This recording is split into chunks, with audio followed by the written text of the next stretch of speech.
Saito et Akane sont à couteau tiré depuis qu'ils se connaissent, et ce jour-là, Akane lui crie dessus pour une raison ou une autre, mais Saito n'en a cure et lui dit de le laisser tranquille, ce qui ne fait qu'aggraver la dispute. L'une des amies d'Akane, Imari, arrive et trouve amusant qu'ils soient toujours en train de se disputer. Mais maintenant qu'elle y pense, Akane semble se soucier beaucoup trop de ce que fait Saito, et elle commence à se demander s'il n'y a pas quelque chose entre deux. Akane est dégoûtée et n'y avoir des sentiments pour Saito parce qu'elle préférerait qu'un cafard se glisse dans son oreille plutôt que de sortir avec lui. Saito est tout aussi offensé par l'idée de sortir avec quelqu'un comme elle, et ils commencent à se disputer. Une fois la journée d'école terminée, Saito est sur le point de rentrer chez lui, mais tout à coup, il reçoit un coup de téléphone de son grand-père. Il répond et son grand-père l'invite à venir prendre le thé chez lui, mais Saito a mieux à faire et n'a pas envie d'aller prendre le thé avec son grand-père. Grand-père lui rappelle qu'il a déjà fait de Saito l'héritier de sa société, alors le moins qu'il puisse faire est de passer un peu de temps avec son cher vieux papy tant qu'il est encore en vie.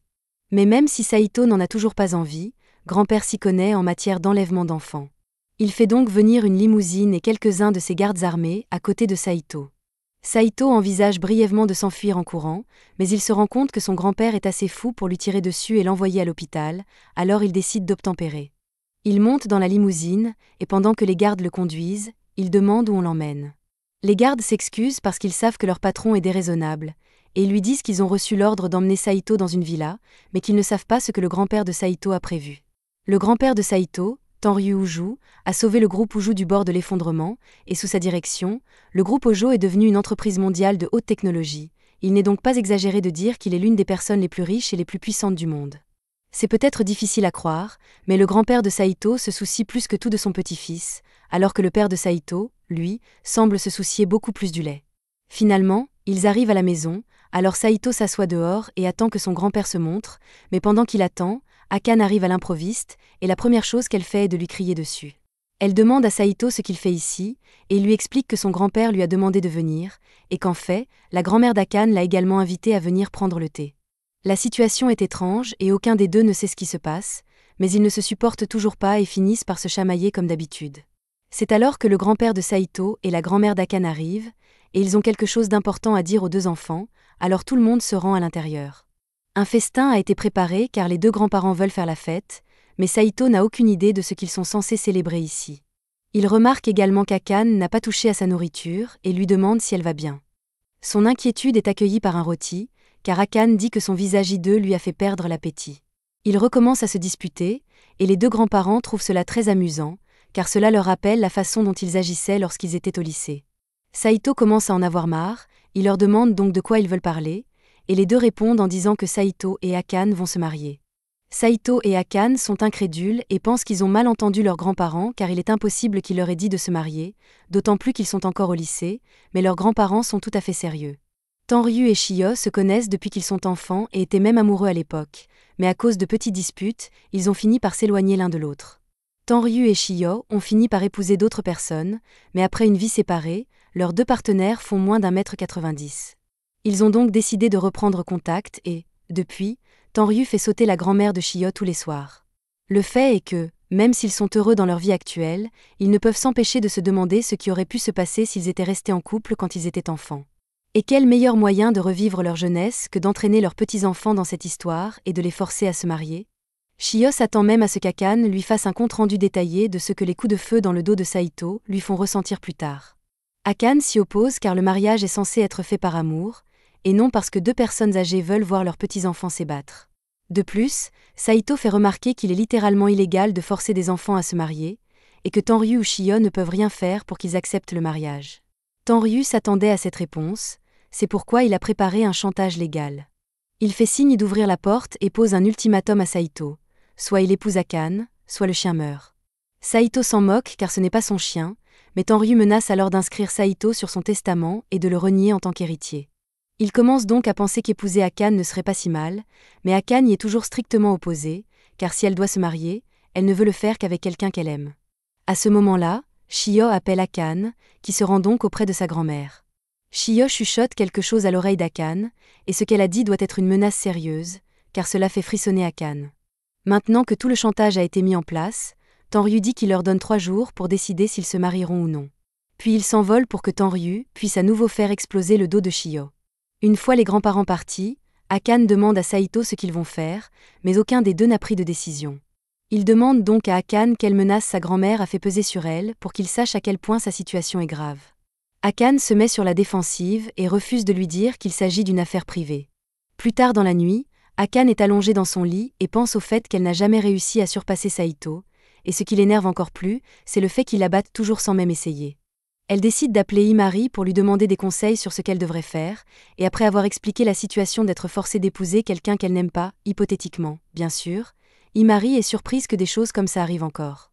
Akane demande à Himari ce qu'elle ferait si elle était dans la même situation, et Himari lui répond qu'elle devrait refuser puisqu'elle a déjà quelqu'un qu'elle aime et qu'elle n'épouserait jamais quelqu'un d'autre.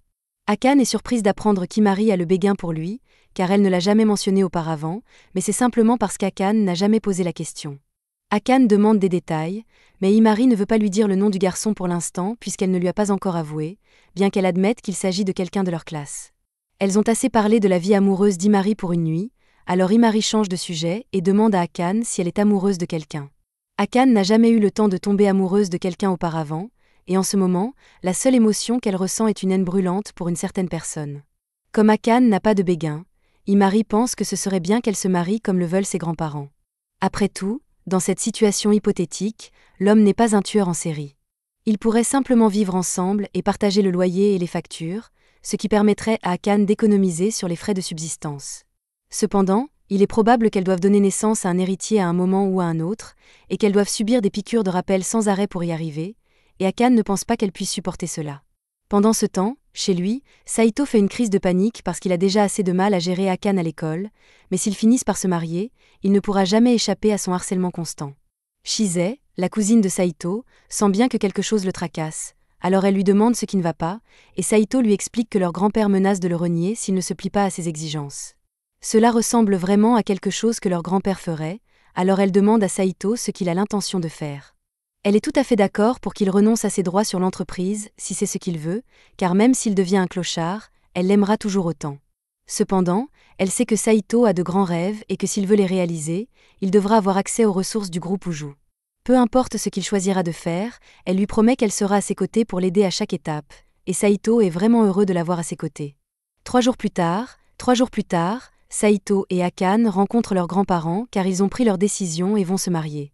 Puisque c'est réglé, Saito dit que lui et Akane rempliront les papiers pour leur mariage une fois qu'ils auront obtenu leur diplôme. Mais ce n'est pas suffisant pour leurs grands-parents parce qu'ils s'attendent à ce que Saito et Akane fassent partie de leur vie en tant que couple marié tout de suite. Ils ont même trouvé une maison toute neuve pour eux, ils les y déposent et repartent. Akane commence à paniquer parce qu'elle ne peut pas soudainement commencer à vivre avec Saito, mais Saito est déjà désensibilisé aux conneries de son grand-père, donc cela ne le surprend pas. Ils se rendent tous les deux à l'intérieur, et, au moins, cette maison est plutôt jolie, alors Akane pense que vivre ici pourrait être amusant, ou le serait si elle n'avait pas à rester ici avec Saito. La maison est équipée de tout ce dont ils peuvent avoir besoin, mais il n'y a qu'un seul problème, il n'y a qu'un seul lit.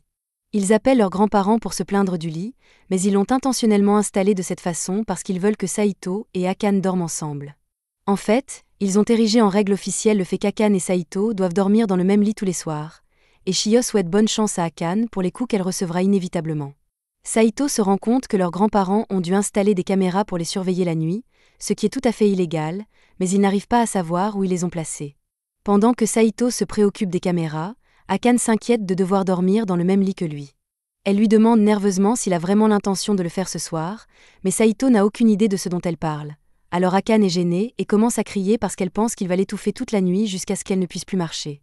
Saito n'a aucune idée de comment elle est arrivée à cette conclusion, mais il lui dit qu'il n'a pas l'intention de faire ça. Cependant, Akane n'a toujours pas confiance en lui, alors elle menace de le poignarder avec son crayon comiquement grand s'il tente quoi que ce soit et s'enfuit de la chambre. Pour l'instant, ils doivent encore déballer leurs affaires, alors Akane porte ses affaires à l'étage, mais ce carton semble assez lourd, alors Saito lui demande si elle a besoin d'aide. Akane rejette son offre parce qu'elle pense que Saito veut juste s'emparer de ses affaires pour en faire des trucs pervers. De plus, elle est parfaitement capable de le faire toute seule. Si elle ne veut pas de son aide, Saito ne va pas forcer les choses, mais après avoir fait quelques pas, Akane perd pied et tombe en arrière. Heureusement, elle ne tombait pas avec un parapluie, donc Saito la rattrape, et elle est parfaitement en sécurité, mais il lui demande d'être un peu plus prudente parce que si elle finit par se faire tuer, il deviendrait le principal suspect de meurtre. Une fois que tout a été déballé, Saito trouve un repas que son grand-père a laissé pour eux, et Tenryu peut être un idiot parfois, mais c'est en fait très utile. Après avoir réchauffé la pizza, Saito est sur le point de commencer à manger, mais Akane sent l'odeur de la nourriture et elle a vraiment faim, mais elle est trop têtue pour demander un morceau. Saito ne veut pas qu'elle meure de faim, alors il finit par lui donner une part, mais elle la prend et part immédiatement sans même dire merci. Quelques minutes plus tard, Saito est prêt à se coucher, il se dirige donc vers la chambre et s'allonge pour dormir, mais Akane entre, et il se souvient qu'ils doivent partager le lit. Ils se sont tous les deux mis d'accord pour ne rien faire, mais Saito ne peut pas s'endormir comme ça. Pour se distraire, il entame une conversation et demande à Akane pourquoi elle a accepté ce mariage, mais elle ne veut toujours pas donner de détails sur ses raisons. Ce mariage n'est qu'une formalité, elle va donc devoir s'y plier pour réaliser son rêve, même si cela implique de suivre les règles bizarres de leurs grands-parents. Saito réalise soudain que si leurs grands-parents peuvent arbitrairement établir des règles quand ils le souhaitent, alors ce n'est qu'une question de temps avant qu'ils n'établissent une règle sur le fait qu'ils aient tous les deux des enfants. Akane se rend compte qu'il a raison, alors elle panique un peu, et dans la foulée, Saito lui touche accidentellement les fesses, ce qui provoque une nouvelle dispute. Cela nous ramène au présent, où Akane rappelle à Saito qu'il n'a en aucun cas le droit de dire à qui que ce soit qu'ils sont mariés. Saito lui répond qu'il a déjà l'intention de garder le secret, mais Akane ne lui fait toujours pas confiance, car quel homme ne voudrait pas se vanter de s'être marié avec elle? Le lendemain, elles entrent ensemble dans la salle de classe. Akane est arrêtée par Imari, qui l'a remarqué en train de parler à Saito à l'extérieur. Curieuse, Imari lui demande de quoi il s'agit. Akane, troublée et ne voulant pas révéler leur secret, s'empresse de dire que ce n'était rien. Imari trouve cela étrange car Akane semblait en colère contre Saito auparavant. Dans l'espoir de mettre fin à la conversation, Akane ment et dit qu'elle lui a juste demandé d'arrêter de lui parler avec autant de désinvolture. Pendant ce temps, Saito s'assoit à son bureau et découvre que Shizai se tient devant lui avec une expression vide. Elle s'approche et le renifle, remarquant que son shampoing a une odeur différente, et lui demande où il a dormi la nuit dernière. Saito, voulant cacher son mariage secret avec Akane, détourne maladroitement le regard et affirme que son père a acheté un shampoing bizarre et qu'il l'essaie. Elle garde son regard terne et remarque que ce n'est pas seulement le shampoing, il sent comme une fille.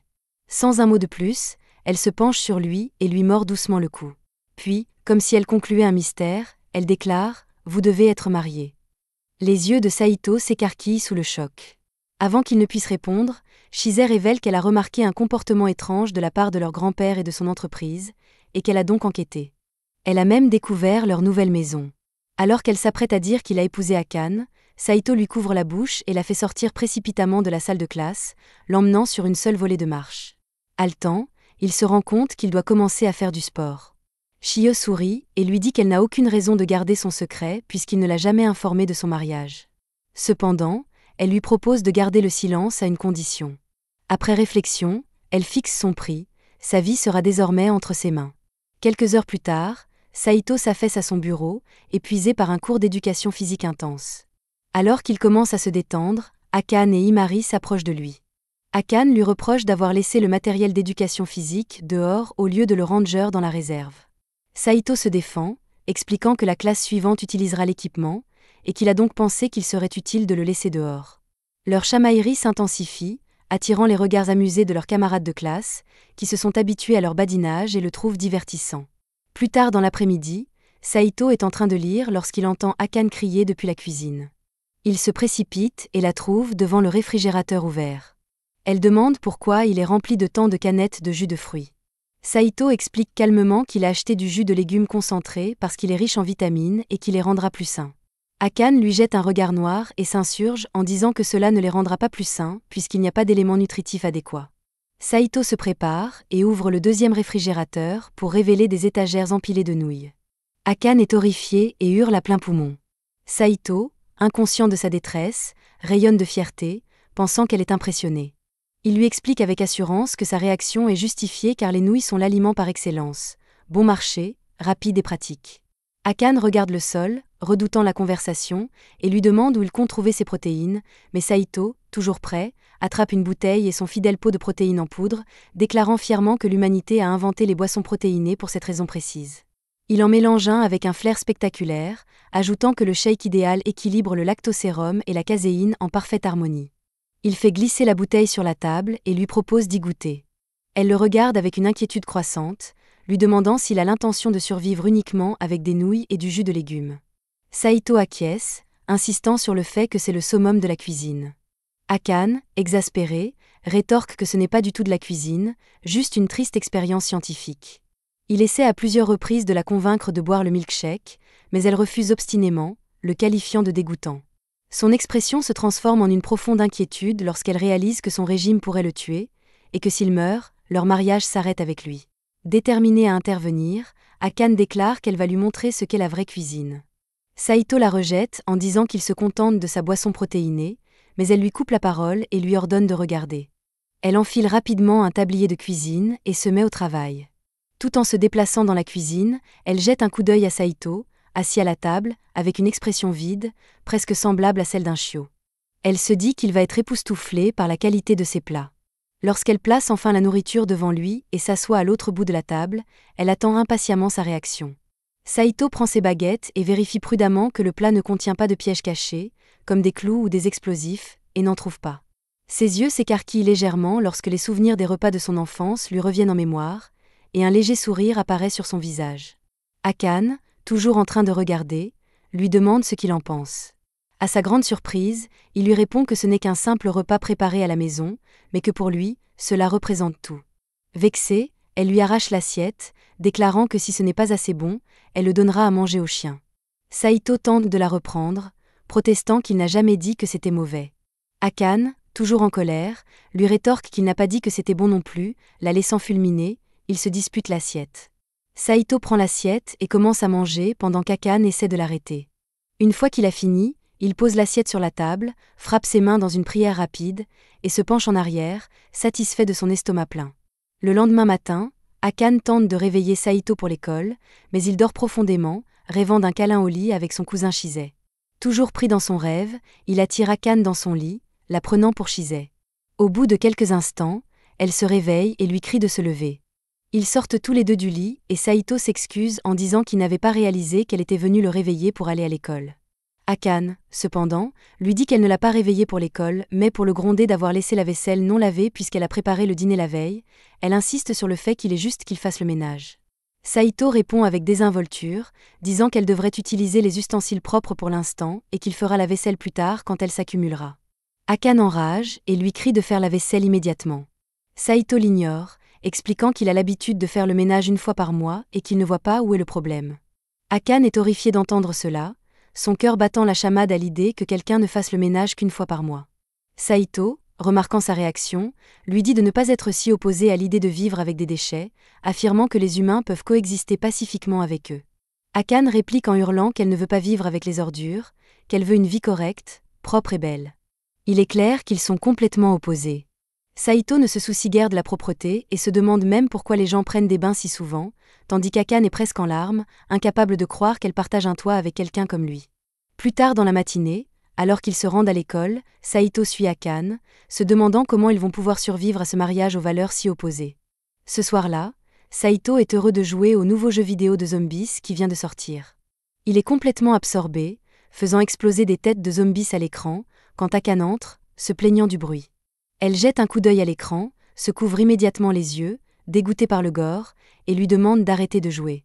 Saito refuse, et il commence à tirer sur la console dans une discussion animée. Au milieu du chaos, la sonnette de la porte retentit et Akane lâche la console. Saito recule en trébuchant, éteignant accidentellement le jeu.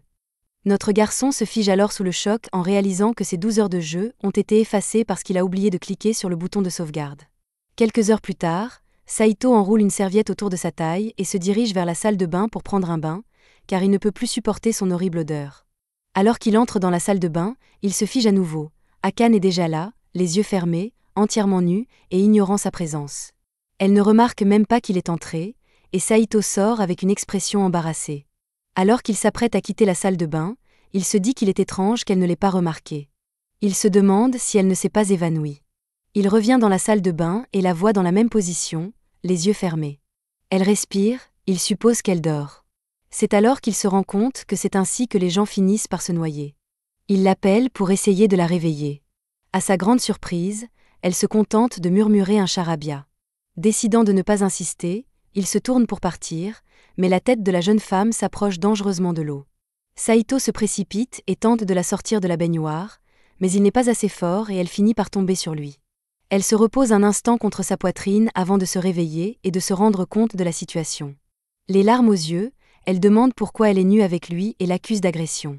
Saito bafouille, essayant de s'expliquer, mais elle ne l'écoute pas et le traite de pervers, lui ordonnant de sortir. Peu de temps après, Akane est habillée et se sèche les cheveux, encore stupéfaite que Saito, son plus grand rival, l'ait vue nue. Elle commence à penser qu'elle s'est peut-être endormie dans le bain et se demande s'il essayait vraiment de l'aider. Plus tard dans la nuit, Saito lit dans son lit quand Akane entre dans la pièce, un soupçon de culpabilité visible sur son visage. Se sentant mal à propos de sa réaction, elle tente d'entamer une conversation et de s'excuser, mais Saito, qui n'est manifestement pas d'humeur, dit simplement qu'il va dormir. Cette réaction de ça par la blesse, elle se met à pleurer doucement dans son lit. Le lendemain, à l'école, Imari remarque qu'Akane semble abattu et lui demande ce qui ne va pas. En entendant la question, Akane se précipite pour prendre Imari dans ses bras. Elle s'assoit et Akane explique son problème avec Saito, mais elle garde son identité anonyme parce qu'elle ne veut pas qu'Imari soit au courant de leur mariage.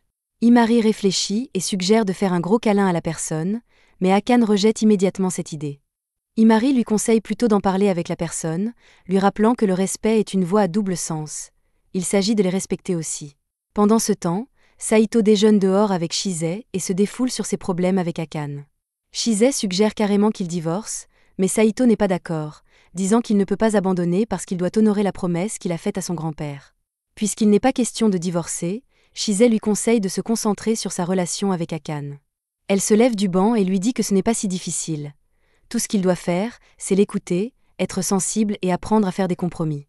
Plus tard dans la journée, Saito rentre chez lui, déterminé à suivre les conseils de Shise, mais en ouvrant la porte, il voit Akane debout avec une expression de colère intense. Surpris, il essaie de passer devant elle, pensant qu'il suivra le conseil plus tard. Avant qu'il ne puisse partir, Akane lui attrape le bras, son expression s'adoucit et elle lui demande gentiment s'ils peuvent parler.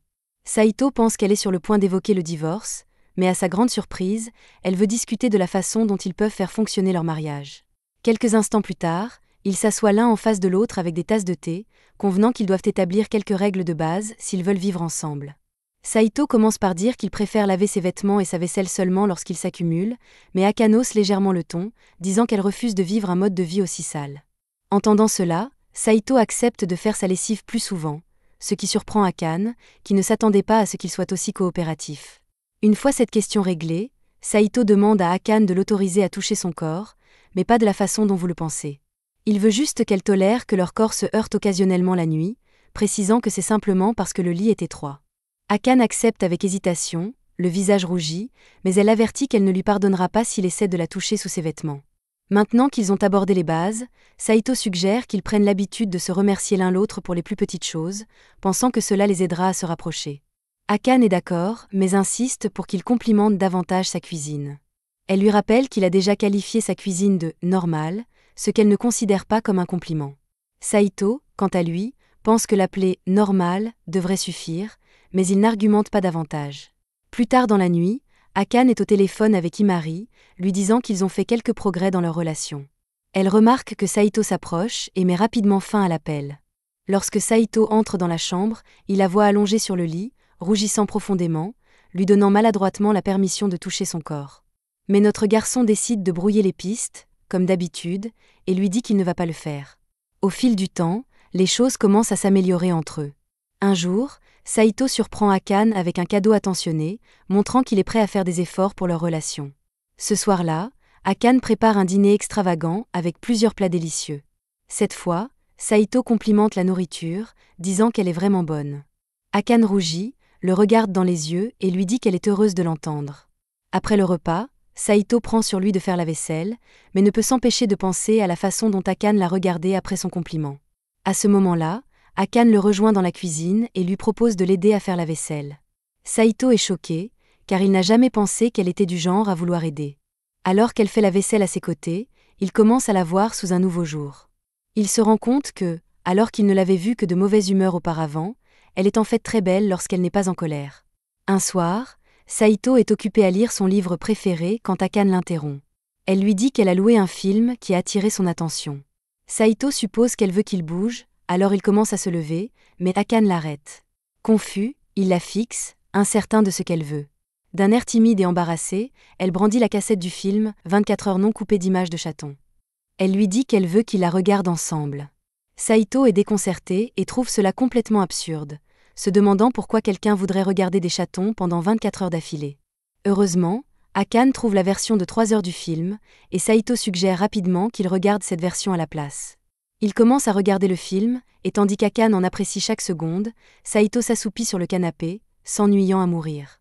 À la fin du film, Akane exprime à quel point elle l'a aimé et suggère qu'il regarde la version complète de 24 heures la prochaine fois. Saito se réveille soudainement de sa sieste, désorienté et marmonnant quelque chose à propos d'une planète étrangère. Puisqu'ils ont regardé quelque chose qu'Akane a aimé, elle insiste sur le fait qu'il est juste que Saito choisisse la prochaine chose à regarder. Cependant, Saito admet qu'il préfère les jeux aux films. Malheureusement, Akane ne sait pas jouer. Déterminé, Saito brandit sa manette et promet de lui apprendre, en espérant qu'elle appréciera les jeux autant que lui. Akane doute d'aimer cela, et encore moins d'en devenir dépendante. 30 minutes plus tard, Akane s'amuse comme une folle, fêtant sa victoire sur un boss du jeu.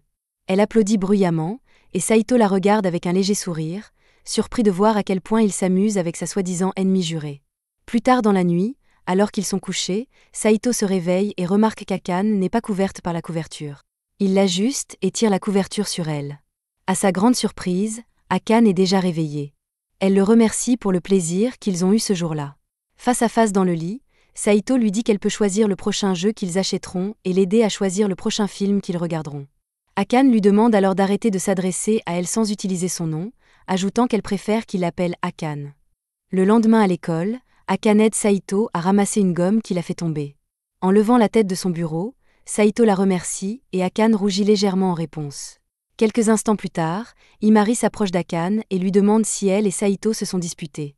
Ne voulant pas que l'on sache qu'elle s'entend bien avec Saito, Akane insiste sur le fait qu'ils sont toujours en train de se disputer. Cependant, Imari sent que quelque chose ne va pas. Leur comportement ne correspond pas à leurs chamailleries habituelles. Se sentant acculée, Akane se précipite hors de la salle de classe et rentre chez elle, sautant complètement la première heure de cours. Quelques heures plus tard, Saito est à la bibliothèque en train de chercher un livre lorsque Chise se faufile derrière lui. Elle lui cache les yeux avec ses mains et lui demande de deviner qui c'est. Sachant que Chise est la seule personne capable de faire un tel tour de force, Saito devine correctement que c'est elle. Elle rit et retire ses mains de ses yeux, confirmant ainsi sa supposition. Chise remarque que Saito tient un livre sur les techniques de communication, et bien qu'elle sache que ces techniques de communication sont insuffisantes, elle lui demande quand même à quoi il sert. Saito explique qu'il pense que cela pourrait l'aider à renforcer sa relation avec Akane. Il mentionne qu'il a appris jusqu'à présent que le travail d'équipe entre les deux parties peut construire la solidarité. Pendant la pause, Saito appelle Akane qui marche dans le couloir. Akane se retourne avec un air ennuyé, disant qu'elle préfère ne pas trop parler à l'école. Saito lui demande si elle est occupée ou si elle a des projets pour plus tard dans la journée. Lorsqu'il apprend qu'elle est libre, il l'invite à venir faire du shopping avec lui après les cours. Akane se rend compte qu'il s'agit peut-être d'un rendez-vous, mais avant qu'elle ne réagisse de façon excessive, Saito l'entraîne rapidement dans une pièce vide pour éviter d'être entendue. Akane lui reproche de l'avoir entraîné dans un endroit aussi sombre parce qu'elle pense qu'il essaie d'obtenir quelque chose, mais Saito n'essaie pas d'obtenir quelque chose. Alors il clarifie qu'il l'a seulement fait parce qu'elle était sur le point de dire quelque chose à propos d'un rendez-vous. Akane rougit légèrement et fait remarquer qu'il s'agit en fait d'un rendez-vous puisque les garçons et les filles ne se rencontrent pas sans raison. Saito essaie de l'écarter en disant que ce n'est pas un rendez-vous et qu'il a seulement besoin de son aide pour porter les courses. Akane trouve cela amusant et décide de jouer le jeu, ce qui les fait rire tous les deux comme des gogos. Après l'école, Akane est surprise par Imari qui l'accueille avec enthousiasme. La journée de travail d'Imari a été annulée et elle veut passer du temps avec elle. Cependant, Akane a déjà des projets avec Saito et ne sait pas comment le lui dire. Imari parle avec enthousiasme de tout le plaisir qu'elle pourrait avoir ensemble, mais Akane, les larmes aux yeux, admet qu'elle a déjà des projets avec quelqu'un. Imari ne s'offusque pas et, curieuse, demande s'il s'agit d'une nouvelle amie. Lorsqu'Akane répond qu'il s'agit de quelqu'un que Imari connaît, Imari devine rapidement qu'il s'agit de Saito et lui demande de manière taquine s'il s'agit d'un rendez-vous galant. Troublée, Akane part à toute vitesse pour éviter de répondre à d'autres questions. Alors qu'Akane court, elle trébuche soudainement sur Chise, qui est allongée sur le sol. Surprise, Akane l'aide à se relever et s'excuse à plusieurs reprises, demandant pourquoi Chise était par terre. Chise répond qu'elle l'attendait, mais Chise ne se laisse pas marcher sur les pieds sans conséquence et donne à Akane une épée légendaire en guise de dédommagement. Akane, peu intéressée, s'éloigne lentement en disant qu'elle ne se soucie pas de ce genre de choses. Avant qu'Akane ne parte, Chise lui demande si elle a l'intention de travailler en équipe avec Saito et lui bloque le chemin jusqu'à ce qu'elle réponde. Akane, ne voulant pas s'occuper de cela, s'excuse et s'enfuit dans la direction opposée. Plus tard, Akane et Saito se promènent dans le parc, rougissant tous les deux lorsqu'ils s'approchent du supermarché près de chez eux. À l'intérieur, Saito remarque qu'il n'y a plus d'œufs à la maison et en prend un paquet pour le mettre dans le chariot. Akane l'arrête en lui faisant remarquer qu'il devrait vérifier le prix avant d'ajouter des produits au chariot. Quelques minutes plus tard, Akane découvre que le supermarché organise des soldes à durée limitée et qu'une foule s'est déjà rassemblée pour acheter les articles à prix réduit. Elle tente de se frayer un chemin à travers le chaos, mais se fait rapidement pousser sur le côté. Saito tente lui aussi de se frayer un chemin, mais il est jeté sur le côté encore plus vite qu'Akane. Les deux hommes, qui gisent sur le sol dans la honte, éclatent de rire en constatant à quel point ils ont été incapables de se battre pour les soldes. Akane se relève, souriante, et déclare qu'elle n'abandonnera pas. Saito se lève aussi, mais il admet qu'il est prêt à abandonner. Akane le regarde dans les yeux et tente de l'élever en insistant pour qu'il vienne avec elle. Notre garçon a été élevé avec succès, alors il rougit et accepte, et après cela, les deux marchent ensemble jusqu'à la maison. Cette nuit-là, Akane se réveille et trouve Saito avec son doigt devant son visage, sur le point de lui percer la joue. Elle se redresse et le gronde immédiatement, l'accusant d'avoir fait quelque chose d'aussi horrible que de lui faire un trou dans la joue. Saito nie son accusation et décide d'admettre qu'il est un vrai simbe, expliquant qu'il n'a pas pu résister à l'envie de lui piquer la joue parce qu'elle est si mignonne lorsqu'elle dort. Akane rougit à sa réponse et se blottit contre son oreiller. Elle se recouche et lui dit qu'il peut la regarder dormir, mais seulement pour un petit moment, ce qui est quand même très effrayant. Le lendemain matin, ils se réveillent tous les deux et se saluent en rougissant maladroitement. Plus tard dans l'après-midi, sur le chemin de l'école, ils passent devant un stand qui vend des brioches à la crème de fraise. Akane en veut une, alors Saito va l'acheter pour elle. Il revient avec la pâtisserie en main, mais elle est trop grande pour qu'elle la mange seule. Il suggère qu'il la partage, et alors qu'il partage la brioche à la crème, Imari les aperçoit. Elle est surprise car elle ne les a jamais vus ensemble en dehors de l'école et commence à soupçonner qu'il se passe quelque chose entre eux. Akane nie rapidement, affirmant que Saito ne faisait que la harceler.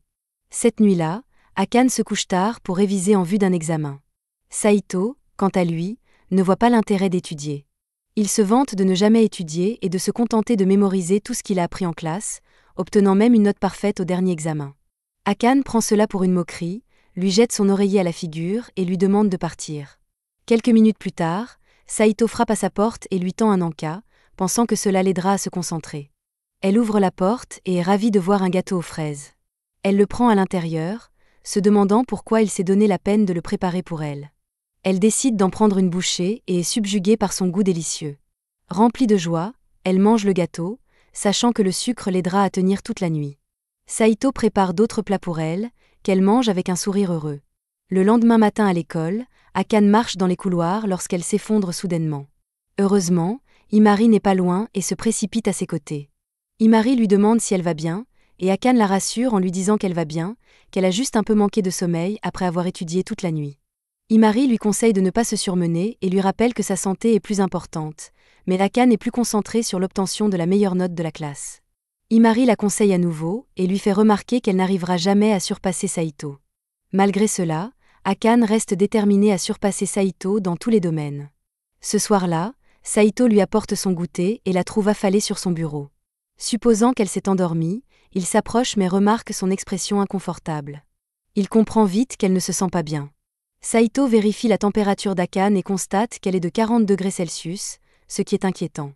Elle est manifestement brûlante de fièvre.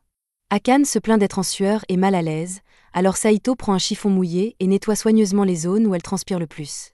Pendant qu'il s'occupe d'elle, Akane marmonne faiblement, expliquant à quel point elle doit étudier si elle veut réaliser son rêve de devenir médecin.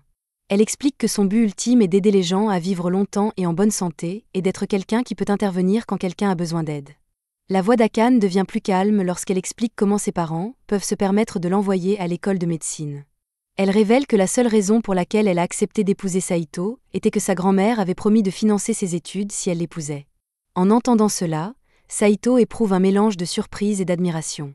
Il n'a jamais eu connaissance de ce rêve profondément personnel de la jeune femme. La frustration d'Akane commence à se faire sentir. Elle se plaint des efforts qu'elle fait chaque jour pour étudier, mais ne parvient jamais à le surpasser, alors qu'il ne fait presque aucun effort et obtient toujours des notes parfaites. Puis, comme si elle avouait quelque chose qu'elle avait enfoui depuis longtemps, elle admet qu'elle a toujours admiré, même si elle ne l'a jamais dit à voix haute auparavant. Réalisant ce qu'elle vient d'admettre, le visage d'Akane devient rouge, et elle lui crie d'oublier tout ce qu'elle vient de dire. Quelques minutes plus tard, Saito vérifie à nouveau sa température, et cette fois-ci, elle est montée à 42 degrés Celsius. Alarmé, il décide d'appeler une ambulance, mais Akane insiste sur le fait que ce n'est pas nécessaire et lui dit d'aller se coucher. Il tente tout de même d'appeler une ambulance, mais n'y parvient pas. Ne voyant pas d'autre solution, il la prend dans ses bras et lui dit qu'il ne restera pas sans rien faire pendant qu'elle souffre. Alors qu'il la porte à l'extérieur, Akane le regarde avec surprise. Elle n'aurait jamais cru qu'il avait la force de la soulever si facilement. Elle plaisante en disant qu'il est plus fort qu'elle ne le pensait. Bro gardera ce compliment pour le reste de sa vie. Cela mis à part, Saito décide de profiter de ce moment précieux pour évoquer le rêve qu'elle a mentionné plus tôt. Au début, elle pense qu'il est sur le point de la cuisiner, mais au lieu de cela, il lui dit qu'il croit en elle. Il est persuadé qu'elle réalisera son rêve parce qu'elle est quelqu'un qui n'abandonne jamais, quelles que soient les difficultés. Tout en courant vers l'hôpital, Saito réfléchit à leur mariage inhabituel. Bien qu'il ait d'abord détesté, il se surprend à penser que ce mariage pourrait peut-être devenir quelque chose de merveilleux après tout. La scène se déroule le lendemain matin. Akane réveille Saito en se penchant sur lui avec un sourire amusé et une fausse menace de mort. Elle s'en moque rapidement, disant qu'il devrait être reconnaissant de l'avoir réveillée à temps pour l'école. Saito gémit, réalisant qu'elle est revenue à ses habitudes. Il s'avère qu'Akane n'avait qu'un mauvais rhume ce jour-là, et une semaine plus tard, tout est rentré dans l'ordre. À l'école, la journée de Saito commence avec Imari qui s'approche de lui pour le féliciter de sa note parfaite à l'examen. Elle flirte un peu avec lui, mais ses tentatives passent complètement au-dessus de sa tête. Peu de temps après, Akane s'approche de lui avec un regard mortellement sérieux. Pendant une seconde, il s'attend à ce qu'elle le gronde, mais son expression s'adoucit et elle rougit.